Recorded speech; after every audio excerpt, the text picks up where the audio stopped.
Bom dia, pessoal. Professor Fernando aqui falando. Espero que vocês estejam bem na medida do possível. Já faz bastante tempo aí que a gente não se vê. Não há nenhuma previsão ainda da gente se encontrar, né? Vocês estão acompanhando. Mas a gente precisa seguir com as nossas reflexões aqui sobre a filosofia. Para isso, preparei uma aula para a gente dar sequência que já vinha sendo feito em sala de aula, com o livro didático, né? E com as aulas expositivas. E o tema da aula agora, do sétimo ano, é o homem e a natureza. Não é uma discussão inédita para vocês, né? Vocês já viram as aulas sobre isso, mas a gente vai tentar definir aqui o que é o homem, se ele já nasce pronto, se primeiro ele nasce, quando ele nasce é como se ele fosse o nada, né? E depois é que ele vai se constituindo, vai se socializando, vai aprendendo, vai se representando no mundo, né? Então a aula ela versa um pouco sobre isso, tá bom?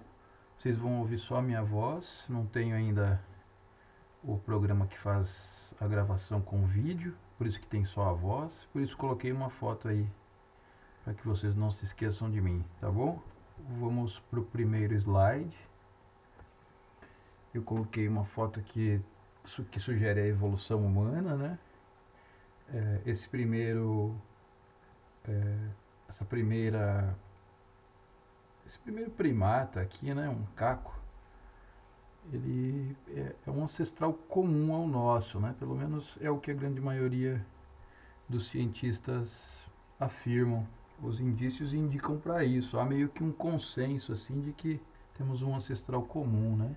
Depois ele vai evoluindo até chegar a esse senhor aqui que é um executivo sentado em uma cadeira, né?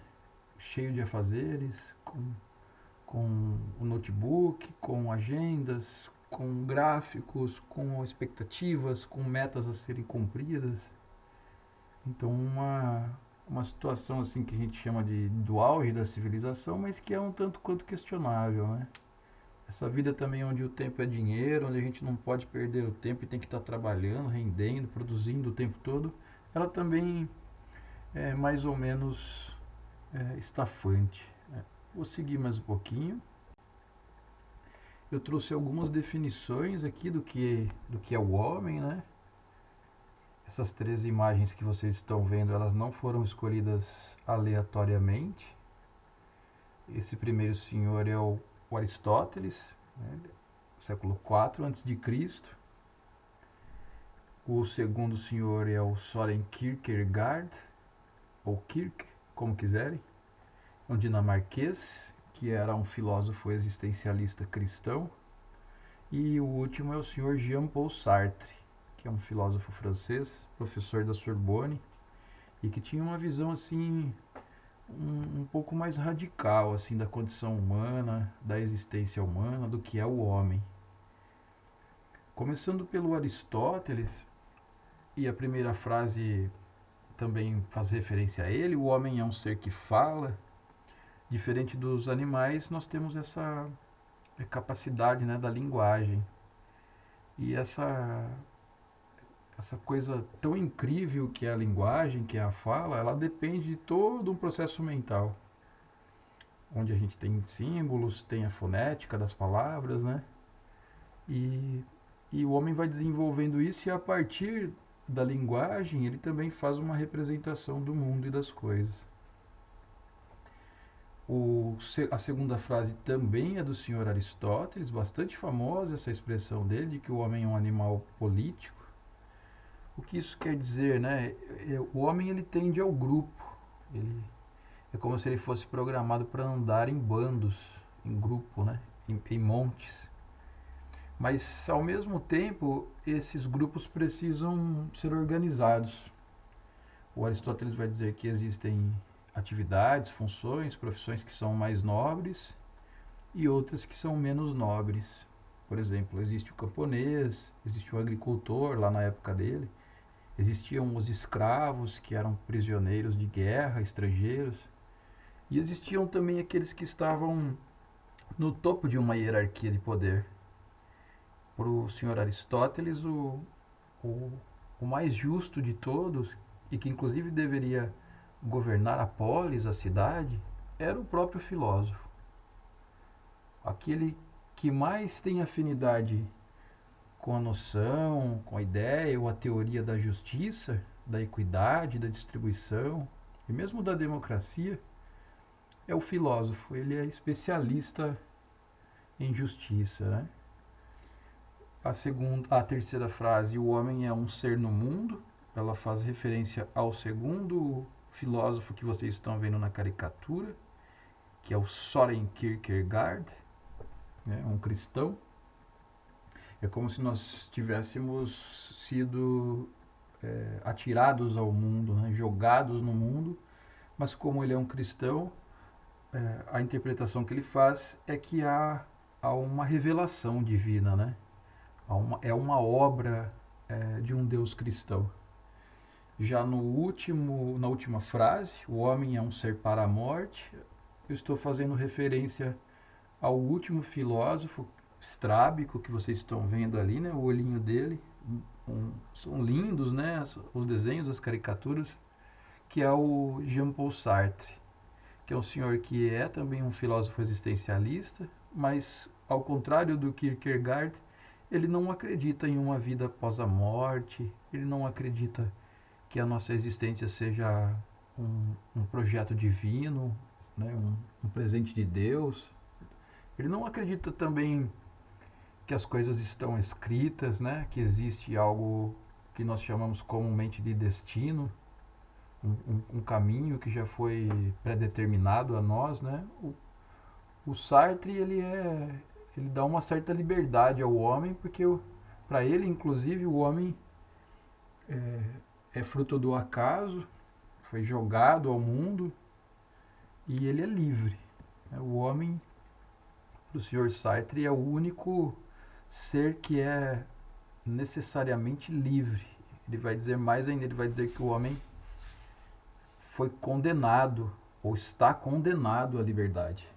O que ele quer dizer com isso, né? É a liberdade da escolha.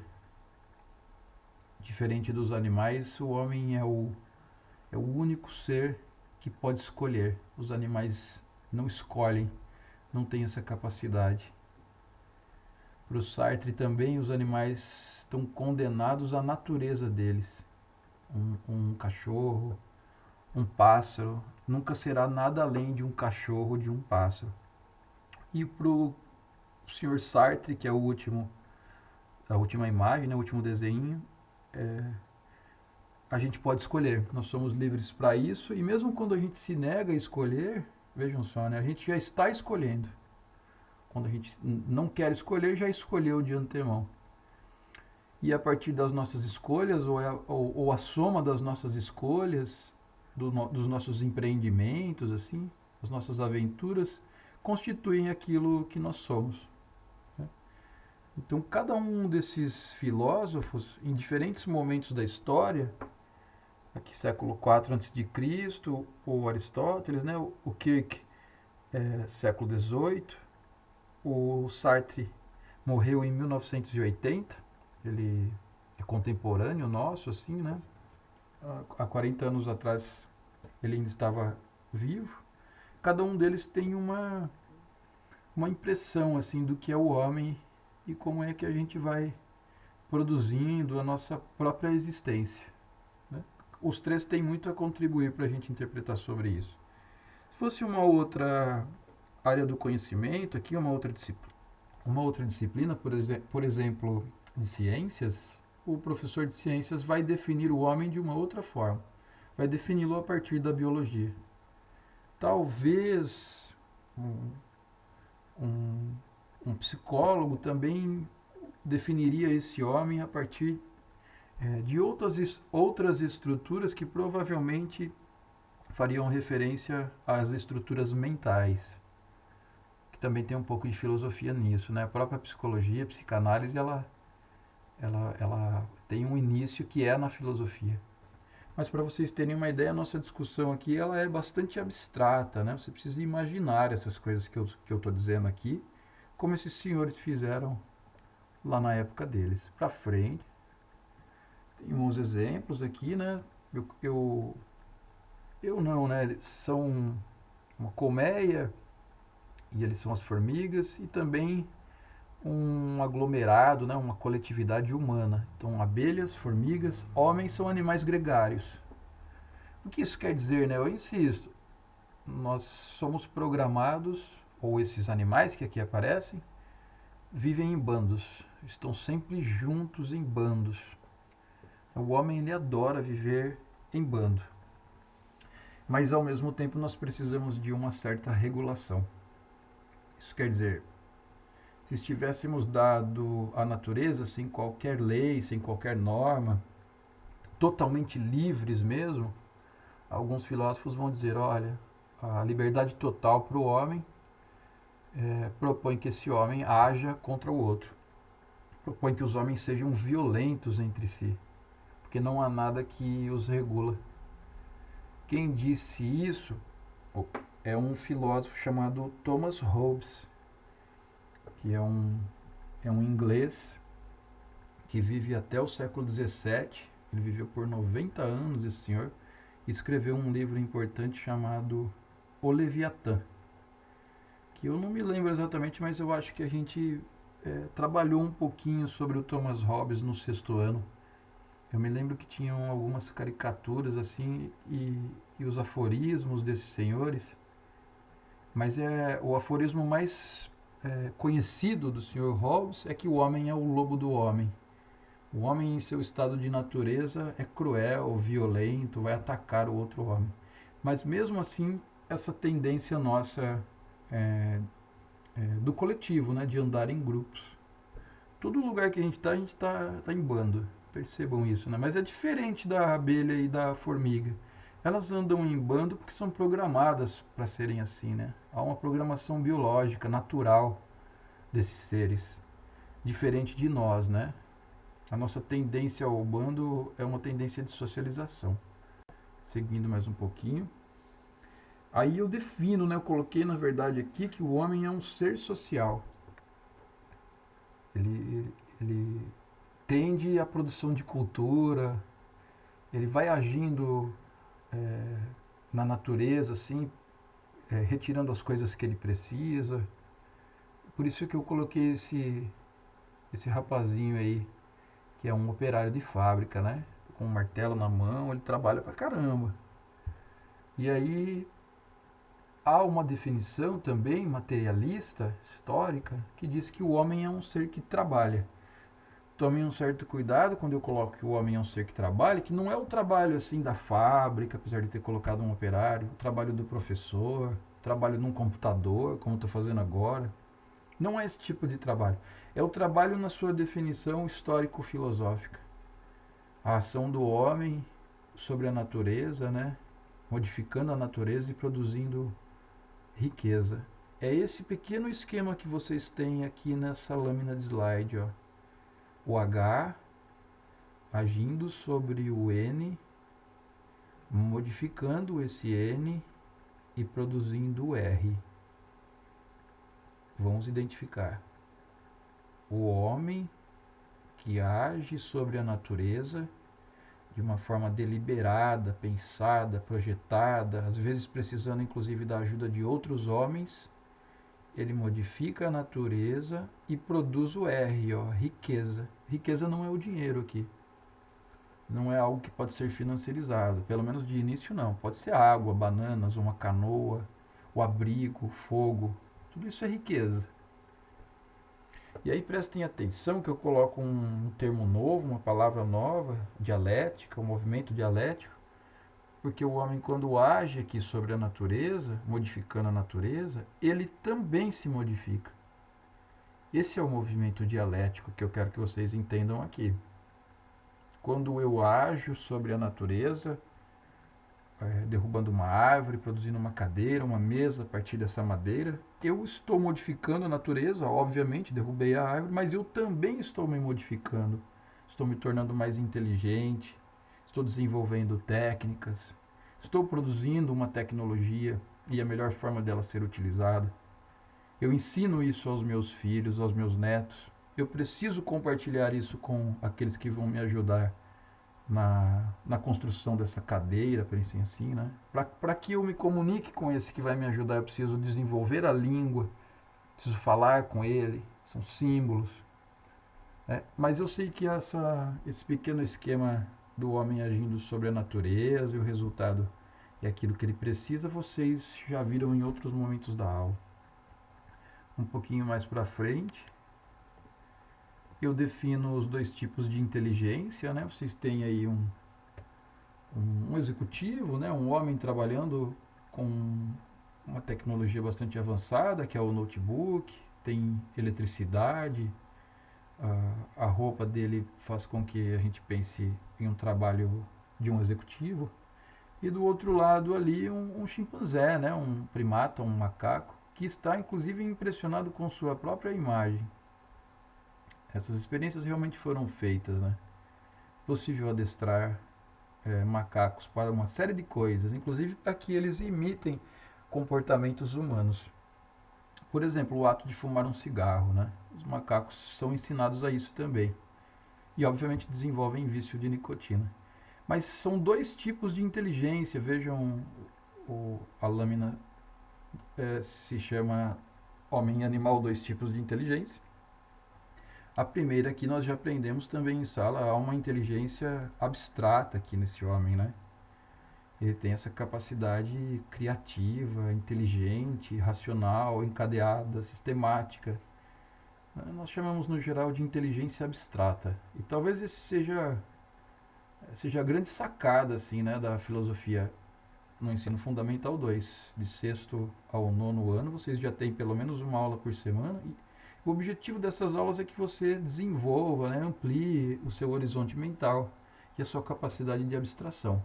Você vai usar isso nas outras disciplinas, seja ela qual for, inclusive e muito na disciplina de artes, né?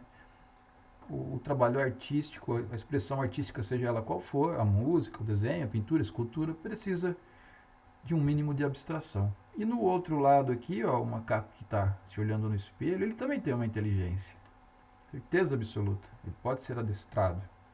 Mas é uma inteligência diferente da nossa, que vocês já sabem qual é a inteligência imediata. Ele pode ser adestrado, pode ser ensinado, mas nunca chegará ao tipo de inteligência que nós temos.